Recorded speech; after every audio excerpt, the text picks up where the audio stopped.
everybody.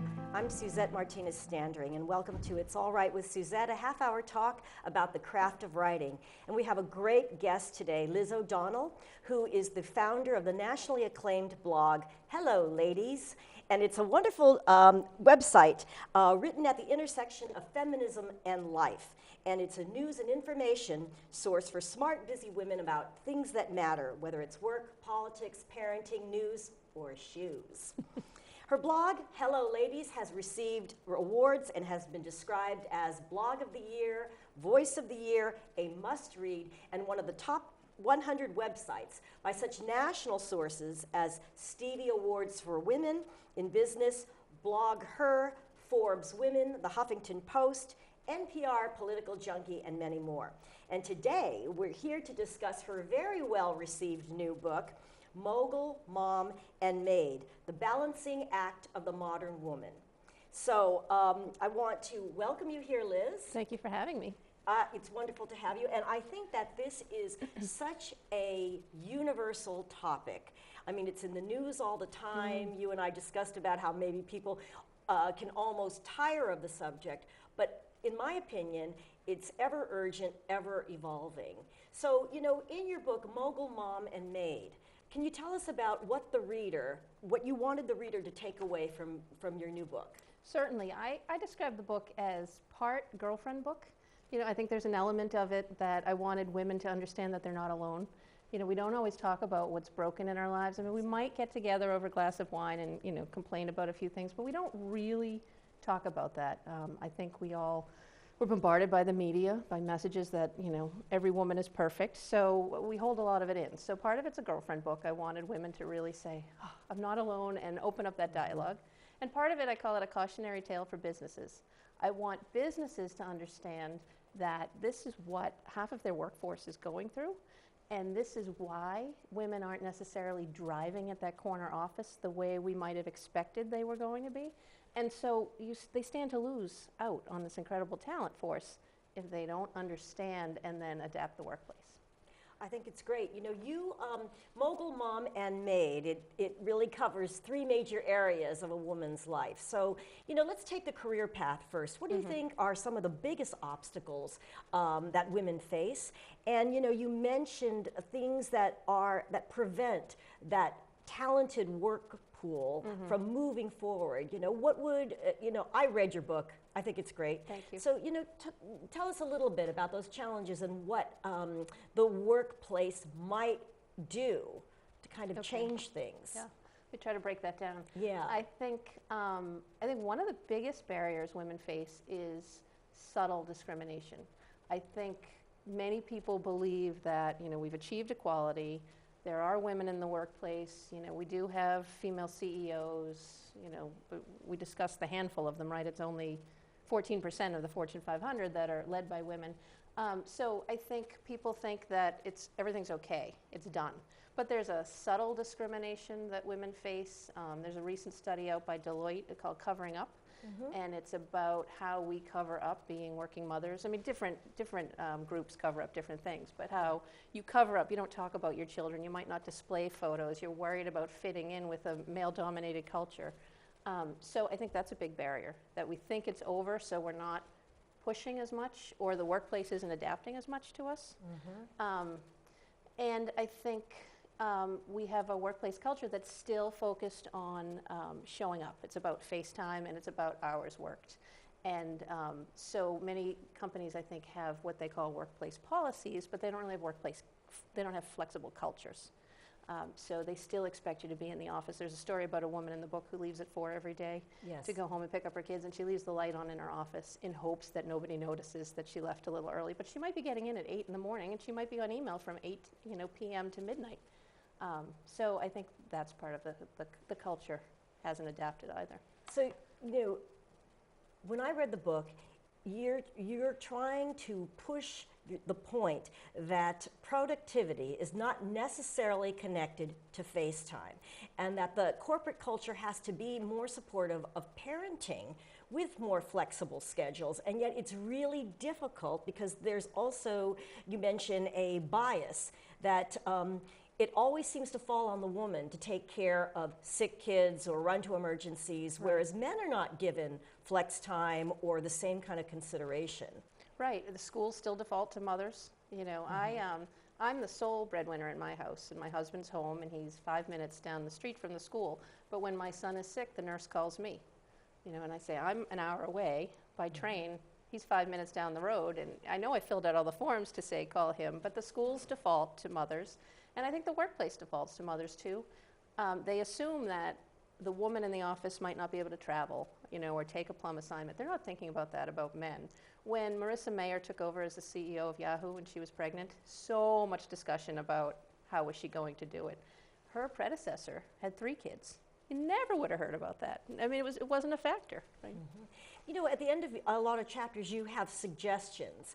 You know, what are the top 3 things that you would ask employers to consider or to change in the workplace? I think the FaceTime culture, Yes. certainly embracing working from home, flexible schedules, and letting go of this idea that you have to show up in the office from 8 to 5.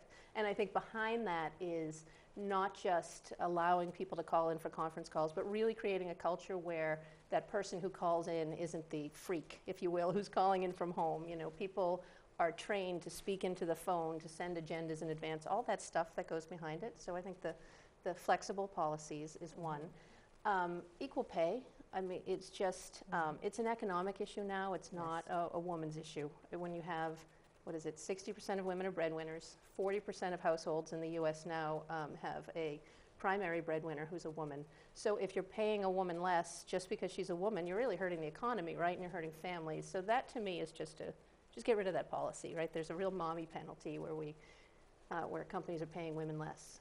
Just let it go. Right? You know, on the issue of women taking the more high-powered jobs, the more demanding jobs, the more public face kind of positions, there is that, as you say, the discrimination against women, you know, oh, they're raising kids, they're not going to be able to do the job. But what about the studies that show more and more women are opting out of such kind of jobs because of the demands? And that is framed in the media as a choice, but I think it's a false choice. When women are doing, and this is a big part of the book, 30% more housework and childcare, when the schools are defaulting to women all the time, what might look to the workplace like a choice of a woman scaling back, it's not a choice. I mean, you can only get so much done in the day.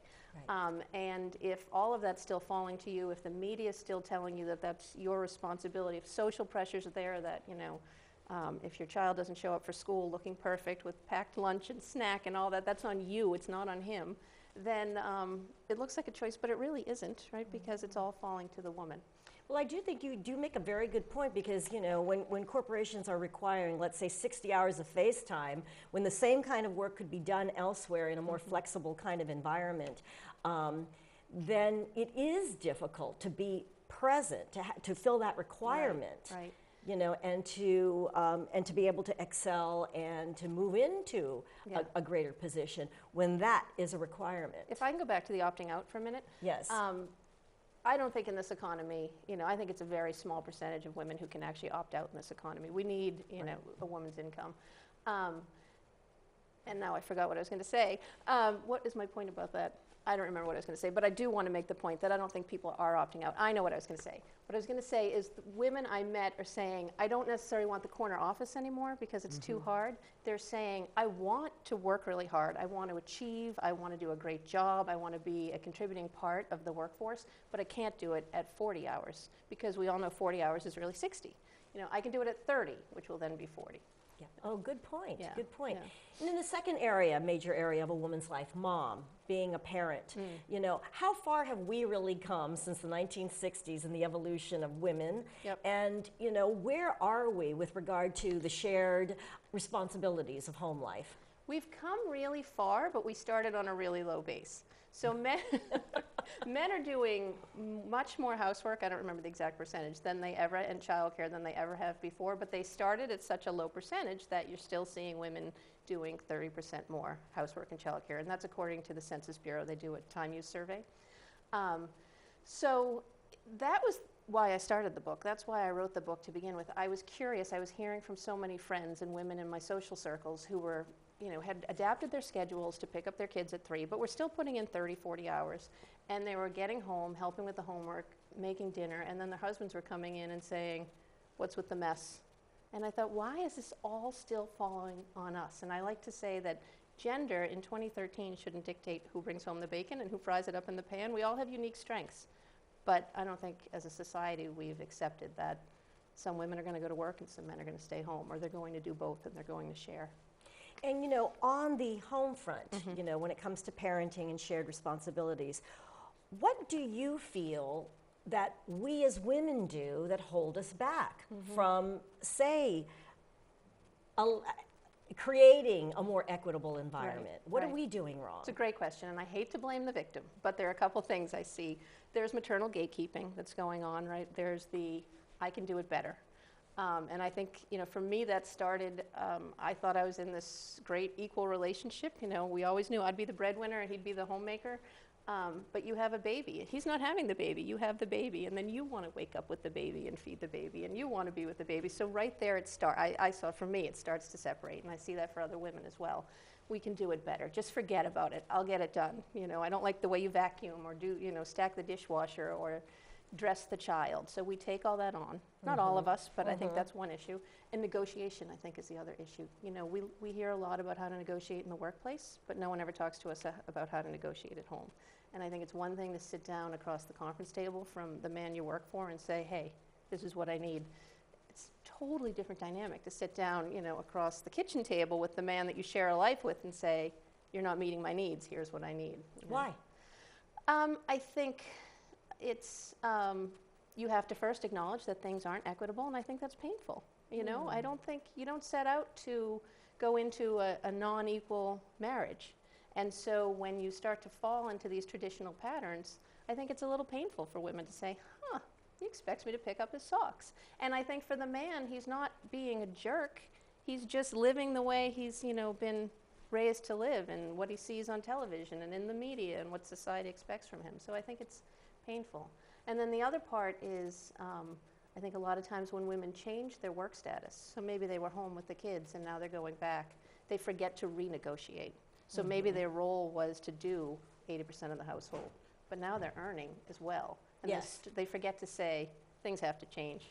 Yes, because your book does talk about instances where a woman will take on a very demanding job, sometimes making more money than her husband, and yet is still expected to do the same amount of housework or caretaking as before. Right. And so it's a matter of communication then. And why is it so difficult, in the 5 minutes that we have before break, why is it so difficult for women to just communicate what they need? I think if I could answer that question, that would be a different book. I don't know. I think it's, I think the other part is there's sensitivity. There's a woman in the book who said, everyone who has a stay-at-home husband, they never say they have a stay-at-home husband, they say they have a day trader, right? There's a sense that we have to protect the male ego as well. Oh, that's interesting, yes. What do you feel about the responsibility, and this isn't necessarily covered in your book, but what do you think about the responsibility of raising sons? To be more mindful. My own son-in-law is extremely hands-on with the housework and with the children. And we were talking about your book last night, and he was saying that he wonders if it is a cultural thing because when his father and mother are Filipino, as I am, and he was saying that he was brought up to pitch in, and he was expected to do things, and that carries over. And so, it got me thinking about what is our responsibility as women to raise our children equitably, not just make the daughter do dishes. I think that's an excellent point, I think we have a huge responsibility to model for our children. Yes. And I have hope that the next generation, that each generation is shifting, right? It is, we have more stay-at-home fathers than ever before. And so I think if we raise our sons right, if we give them the freedom to really be themselves, then I can't imagine that they're not going to go into the workforce and say there's more to life than working, providing, and dying, right? I want to be home with my family too. Exactly. And so what's that going to look like? Exactly, yeah. And I see that now, even in the evolution within my own family, about how Joe is very concerned about his children's welfare and things like that, and is much more hands-on. And I'm sure he's not the only man out there. And then we as women have to give them space to do that too. Right? How true, how true. We're Yeah. trying to do it all. Right. We're trying to be the super mom And we have to accept super that mogul. they're going to do it differently. Right? Yes. It's not going to look the way we did it, but it's okay. Exactly, and I think that your book brings up, out a very important awareness about that. And in the second half, we're going to talk to Liz about her writing process and how she came about this book and saw it through to completion. And so stay tuned, and we'll be right back with It's All Right with Suzette.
Welcome back to It's All Right with Suzette with our special guest, Liz O'Donnell, author of Mogul, Mom, and Maid, and award-winning and nationally recognized blogger for HelloLadies.com. So now we'd like to discuss the whole process of writing this book. First of all, why did you feel there was such a need for this book? As I mentioned before the break, hearing from friends who were carrying everything, I started to wonder about why is it that women feel responsible for taking care of the kids, for earning a living, for cleaning the house, and where were men in this? So I was curious about that, and I started with an op-ed on the topic, and it was about, is it sexism in the home, and is that the first sexism that we're facing in our career path? And it turned out, I set out to interview 100 women, and I did, and I said I'd be true to the research, and it turns out women aren't really calling it sexism in the home. It is what it is. And so the question about why didn't become as important as what do we do about it? What do we do about it? Right, Exactly. right.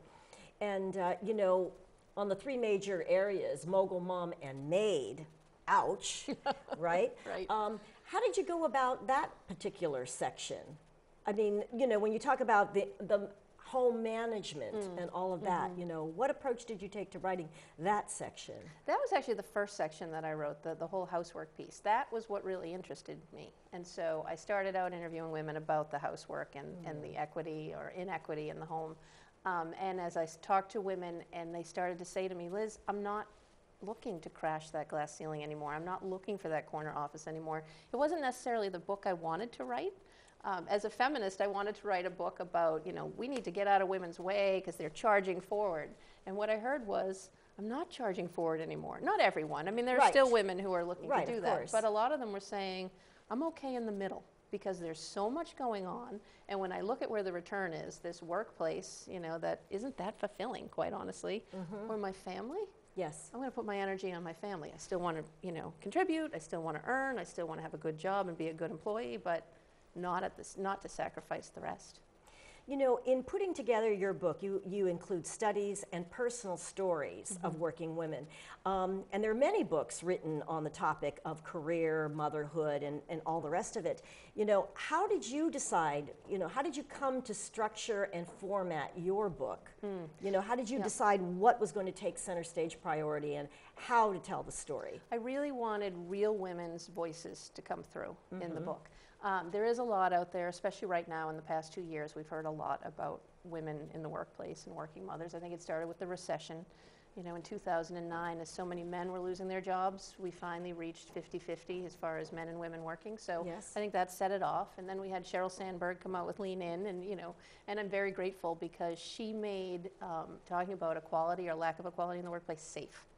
before you didn't want to be that woman who was talking about equal pay and I want more flex time. You didn't want to stand out as that woman. You're afraid you wouldn't get ahead. She's made it really safe to talk about that. But I think so much of what's written about working mothers comes from an academic standpoint. It comes from the studies and the data. And I think the data is really important, but then there's real life, right? Mm-hmm. And so a lot of the advice I think that women get, if you're sexually harassed, you go into HR and you talk to them. No, you don't.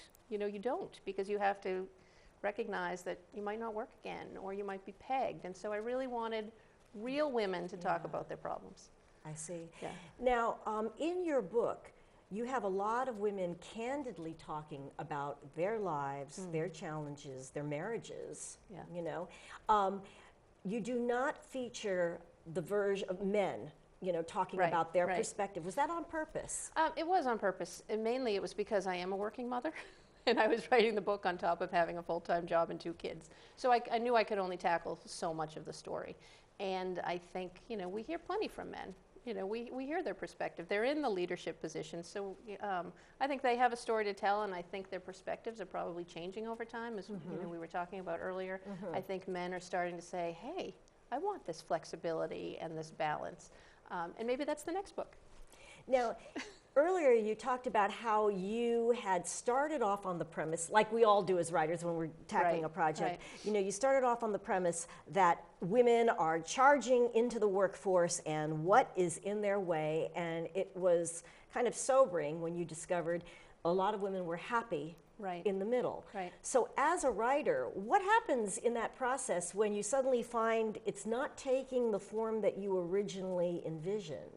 Well, as a writer, I had never written anything more than 3,000 words. Okay. So to put everything down in an outline and have a sense of where I was going to go from A to B was so intimidating as a writer for me. Yes. How I was going to get to 60,000 words when I'd only ever laid out 3,000 words.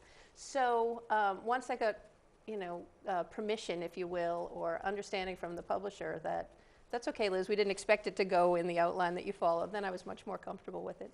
And the other thing, I don't know what your writing process is like, but for me, oftentimes I start to write, and when I come out the other side, I had no idea that that's how I felt about an issue.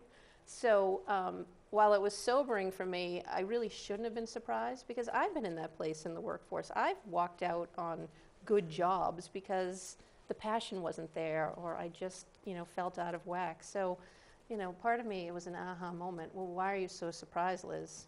You've been in the same boat. What was the best part about writing this book? Finishing.